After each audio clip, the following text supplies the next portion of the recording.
Marci nem azt az anyukát szívta, akinek 6 gyereke van vagy 10, hanem egy pártól. Tehát ezt értelmezni kellett volna Sanyi bácsi először is. De személyesen kiemelte Dobrev Klárát. Mint politikus, Sanyi bácsi, mint politikus. Mint politikus. Sanyi bácsi, Marci egy 20 éves gyerek, vagy aki okos, ott van, tehát azért a tiszteletet oda-vissza meg kell adni mindenkinek. Tehát azért, mert te adjál, Sanyi bácsi, légy szíves, hallgassál végig. Ne vágj a szavamba, légy szíves. Te a Fideszbe bent voltál, de sok mindent tudtál a Fideszről, meg tudsz mai napig is. Így van? Én benne voltam a Fideszben, én. Na mindegy, te sok mindent tudsz, te a háttérben mindig ott voltál. Te miben gyanúsítasz engem, mert már nem aludjál már, nem vicceljél már. Nekem itt a lehetséges, több lábodban is elhangzattad, hogy te olyan vagy, amit nem kéne. Igen. Na mindegy, vagyunk. Tehát nem érdekel ez a te. Várjál már, figyelj. Most azért jöttél be, előbb bejöttél bohóckodsz, hogy lemondott Orbán Viktor, április 1-én, most megint bohóckodsz velem, hogy én a Fideszhez tartoztam valaha.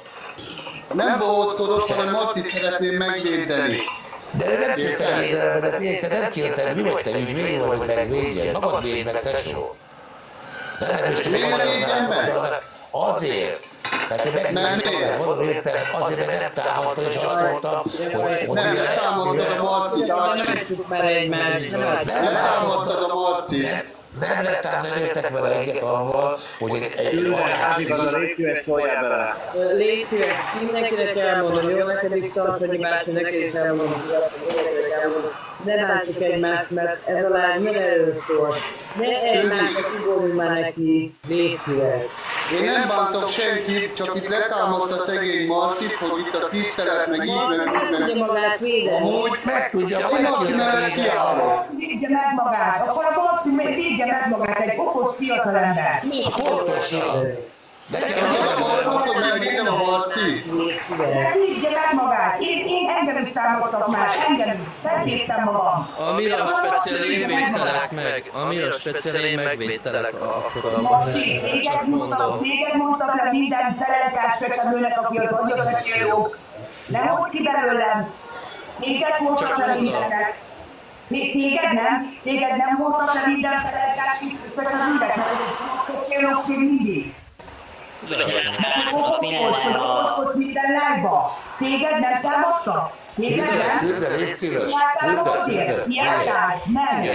Igaz, ami a Tűnde, légy szíves, hozzászólok, figyelj, egy mondat, figyelj ide. No, várjál, most egy pillanat, hogy a főnöknőhöz, figyeljetek ide, pillanat.